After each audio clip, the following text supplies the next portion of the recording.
Welcome back to the Spotlight. My name is Levi Kones. We are speaking to Alfred Arita today. He's an author and a motivational speaker. I don't want to call him a former pastor because I believe pastors are pastors throughout. That's right, that's right. Missionary as well. And, you know, you made that transition from a guy who was playing pool, a guy who was a shoe shiner, to somebody who went to missionary school, to becoming a pastor, to becoming a missionary, to becoming an author.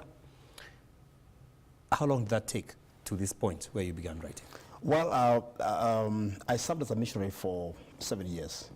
I was commissioned to go to Marsabit, if you know Marsabit, up north, Yes. With my wife. That's where we served for 4 years. And while I was in Marsabit, this is where now the conviction to begin to write hit me, because I was attacked twice on the road and in my house by bandits. Those years we used to have guys used to stop cars on the road and just attack. One time we were attacked with my entire family. Guys gave us a chase on the road. God really delivered us. And then a question hit me. Suppose you die today, what would have remained behind? That is how my journey for writing began. So I began writing my book in Marsabit. And while in Marsabit as a missionary, I used to speak in all the schools around there, give talks to young people, speak during sports. And I began feeling that I need to write something that can be able to mentor, can be something that can be That can speak in places even when you're not there. Yeah, so after 3 years, I came back to Nairobi. I came back to Nairobi. Actually, I used to have a car, which I was not using when I was in the mission field. I was doing some business in Nairobi, so I sold it. I printed the first book. I felt I had written something that needed to be read. So I sold the car, printed the book in Kijabe.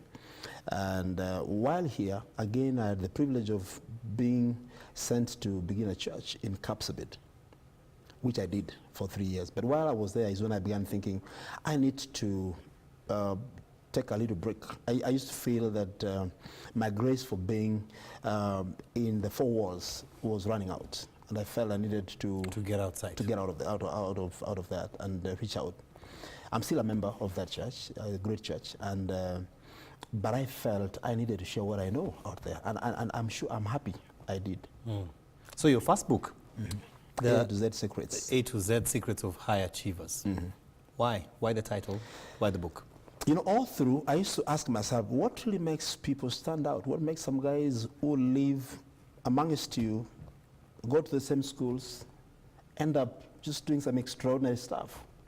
And you know, rising to the apex of their careers. And I wanted to begin doing some research. I always loved biographies. I wanted to know these guys who have made so much, whether it is inventors, scientists, whether it is missionaries, whether it is authors, presidents, what really made them do the things they have done. We used to read stories of guys like Bill Gates, billionaires, guys like Thomas Edison who invented so much. I wanted to know what really made them. So I felt, suppose I do a book, I compile some of what I would call secrets or keys that made those guys do the things they did. And I ended up coming up with that book. It was very interesting when I was doing it, but when I read it, I said, wow, this is something that people need to read. So A to Z simply is the way I've structured it. It's just a creative way of structuring it into an easy way of reading it. You know. So you have the A, B, C, D, S. Up to Z. Up to Z of High Achievers. When did you write that book? 2010. 2010. The book has been here for 7 years now. For 7 years. Yes. And then that gave you a platform, so now you went around. Yes. Did you think it would sell? You know, people always ask. My wife used to ask me, how can you sell your car to print a book? I told her I would buy better cars. My first days, I used to walk with a book in my bag in offices and places. A few guys would dismiss me, others boats. But one day, as God would surprise me, I went to a place and people said, we want you to come and speak in a conference where we are having teachers. I spoke there once, and they said, they booked me in their schools. We want to hear you. They found that I was resourceful. You know, those who used to think I'm just only a pastor, they realize you can do a little bit more. Can you speak to our staff? Yes. Can you speak to our non-teaching parents? And from there, we go to speak in one meeting for parents, and they say, this guy we need. He's a pastor, he's seasoned, and he's also very articulate. Okay. I'm going to rush you a bit because of time. Because then that led you to do the second book. Yes. Now, while I was doing that, if I would just take you a little bit, I had registered an organization, which now I'm the director, known as Buffet Africa Inspiration Networks. Yes. And it was inspired by this guy in the Bible who was called Barnabas. Barnabas was the guy who used to mentor people like Paul. He was the encourager, basically. Barnabas means encourager. And I used to feel, what about if I followed in the footsteps of Barnabas to encourage pastors, missionaries who are struggling in other places, and young people are growing who have no mentors. Who have no mentors. And basically what we have done in Africa is to help mentor. We do capacity building, we do leadership development, we do mentorship programs which we do for schools and colleges and other people. We do keynote speeches, speaking in parents' meetings, AGMs a lot. And of course we help staff in team buildings. Those are the things that really take me basically around the country. Yeah. So now you do that full time. Full time. People actually keep asking me, what do you do? I tell them I'm looking for, I have guys I mentor who work with me that are never enough. I am always raising others because it's too much work. You call that second book Change is Possible. Change is possible, yes. Why? Change is possible is so much from my story. I was shocked what I became after 15 years. You know, I shocked myself. I was shocked. I was the same guy who was a shoe shiner a few years ago. Because in your book you say that you are the guy who ended up building your mother's house. Yes. When I grew up, I used to imagine, I used to think, at home, I used to think we were very poor. So I used to see people build good houses. I used to wonder, can we also build a house like this? So that was the thing I used to think. But when I realized I have built even a better home than most homes that I used to see, today we have a home that people admire. Everyone wonders, is that their home? I have been able to drive myself. I never knew I would have a car. I've bought myself 3. I never knew I would be able to go where I've been. I never knew I would also, people can pay my tickets to go to fly to places and talk to them. So I realized change is possible. It just came to me like, so I began thinking, how can that Because when you were a shoe shiner there, those were just dreams, weren't they? Those were dreams, basically. I never knew you would have a car. You can be an owner of a car. I never knew that. I never knew that I would be on a TV program. I never knew all those things. So it hit me. Kumbe anyone can change. So one of my messages that I want every Kenyan to know, even that boy right now who looks like he's confused, he doesn't know what to do. Sometimes I talk to parents and they tell me, we don't know what to do with our children. They're doing all manner of things. We are confused. They're banning schools. They're doing. I tell them, listen, they can change. Be patient with them. All you need to know is to know you are all on shaping these young people, young minds. Oh, by the way, in our day we had no internet. In our day we didn't have this technology. This day, anything that happens in the US, it is here. Yes. In our day we were very ignorant of most things. So we need to understand these young people, but also begin to put it in them that even as they are growing and going through all these kind of issues, they can change, and that change begins from within. People would ask though, since you go to school so much, and you interact with students a lot, what do you tell them when you're there?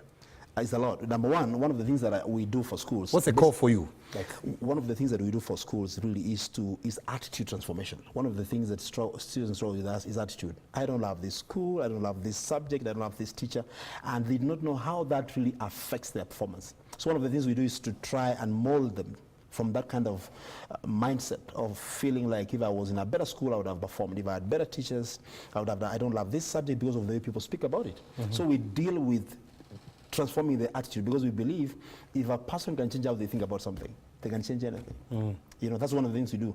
But of course, it doesn't happen by a hit and run program. We do an academic mentorship program. Yes. As we see need in the schools. We work with the counseling departments in the schools to develop a kind of a curriculum that they see in their school. That's right. That's one of the things we do.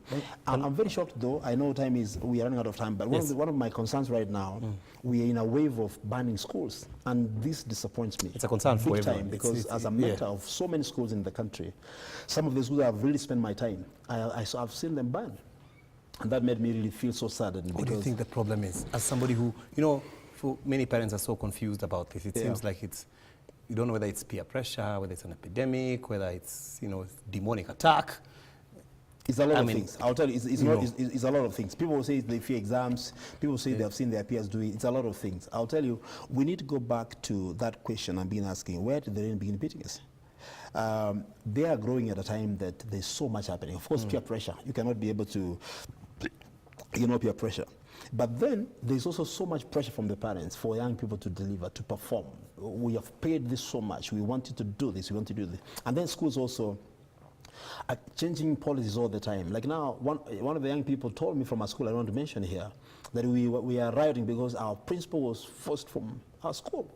So I don't know whether also to blame some of these government policies that are coming every other day, where we have our principals who have worked very hard, bonded with the students. Though I know, of course, It looks like it's a mixed bag of things. it's a lot of things. There's a responsibility from parents. Somehow we have abdicated our roles as parents. We are leaving the children to the internet and their friends. And I want you to talk to parents on that one, because even as our time runs out, because parents are the ones watching us the most right now. Yes. What would you tell them? You know, even me, I've got a Form 2 girl.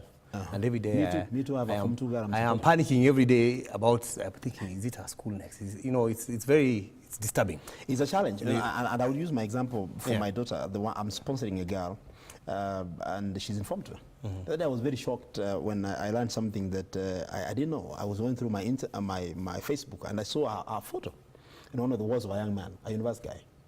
And you see what's happening right now is with the phones. With the phones, everyone is coming and saying, you know, I was bought this phone.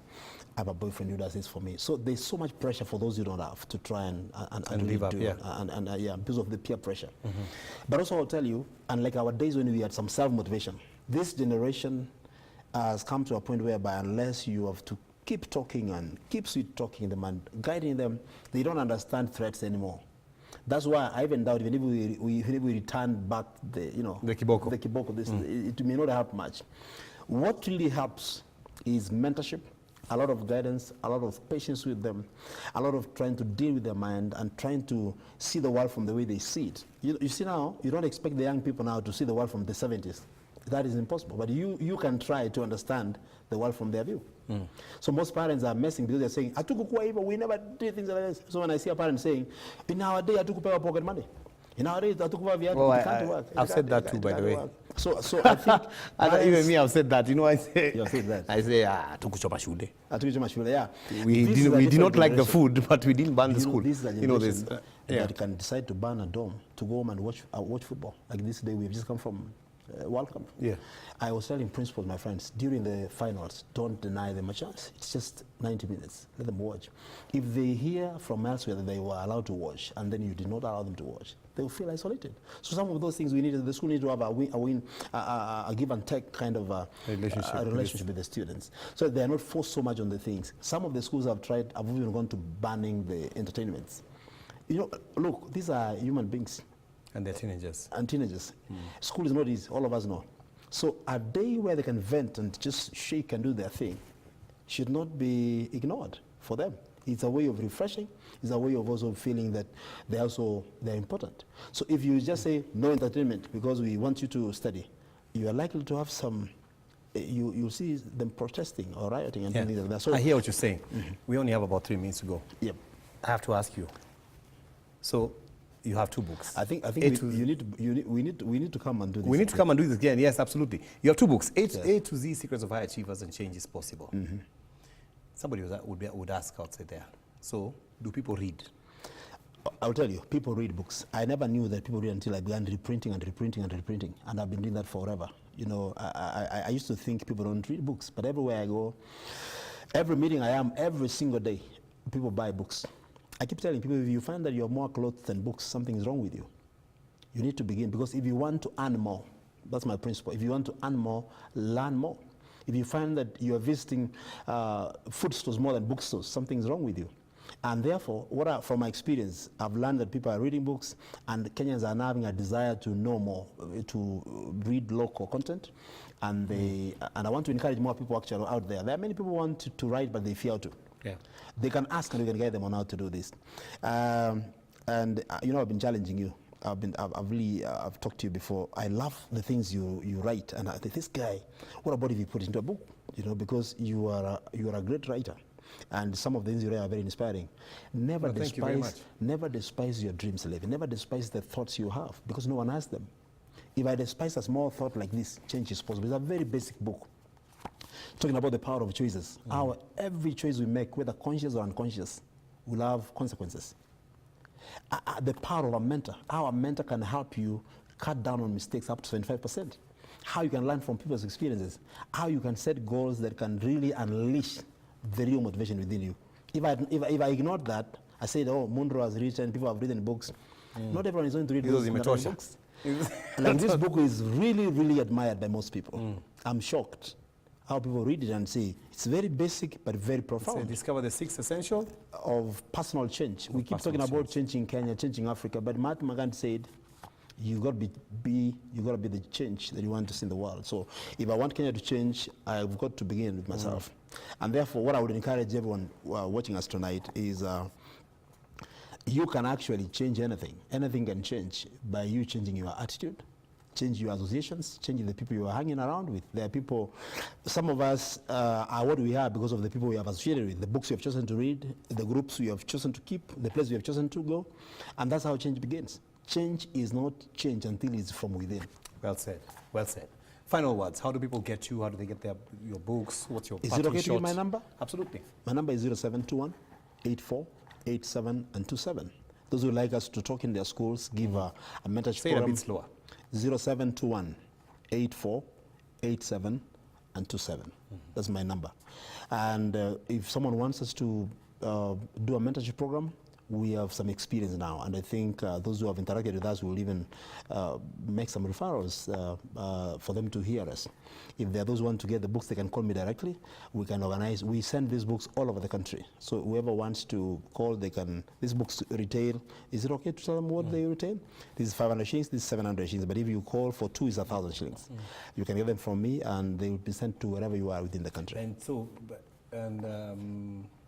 in terms of just impact, because I'm sure as an author you want to, and this is my final question really, as an author you also want to know, do your books have impact? Do you have ever gone anywhere and thought? Oh, and I wish I would tell you, my books have so much impact. If I would open my phone here, I would read you stories of people who have told me how the book changed them. I have so many young people in the university today, you tell me, had I not read your book, I'd given up. But when I read your book, Change is Possible, I changed how I used to think about my school. Actually, why I'm so inspired to do what I do today is a lot of feedback from people, from parents, from teachers, principals of schools, from chaplains, from pastors who tell me. Yesterday I was in a place called Gacharage in Kiambu. I got there, the secretary of the church there is a beautiful church called SK Gacharage. He listened to me speak in an academy, and he said, I want you to come to speak to my youth. So I went there to speak, and he confessed. He said, I read the book of this man, and I thought he's the right guy for you. And the university guys I was speaking to there were very grateful that he would be able to refer me because he listened to me and he read my book. So books have impact. I don't know about other books. I've seen books that people are writing today. And well, because you pour your personal story into it. I think for me it's not just writing books. I don't believe in just writing books. I believe in sharing a conviction that has been laid within you, and that's what I do. Most people who have listened to me will tell you, I don't believe in just sharing stories and theories from others. I believe in using my life to encourage someone, and that's what makes a difference. That is what makes a difference. We're out of time. Thank you, sir. We will talk more and more about this. Yes. Alfred Arita, author of Change is Possible, as well as the A to Z Secrets of High Achievers. That's right. Notice I said A to Z. A to Z, Secrets of High Achievers. When we say Z, naonyesha ile shule ulienda. I get you. I'm just kidding. Yeah. Anyway, thank you so much for coming. I'm humbled. We look forward to speaking more and more, especially about mentorship going forward, talking to young people, encouraging them, getting them to follow the right path. And of course, for those of you watching at home, we will be trying to bring you more of such stories, inspirational stuff, motivational stories, people who have done great things, even as we go along. We look forward to seeing you next week. God bless you. Good night. And remember, you need to write your book. I will write my book. I'm praying for you. Thank you. You will. You are a you. powerful writer, and I pray that it will come out soon. Yes. Thank you so It much. will. Asante. Good night. That's a spotlight.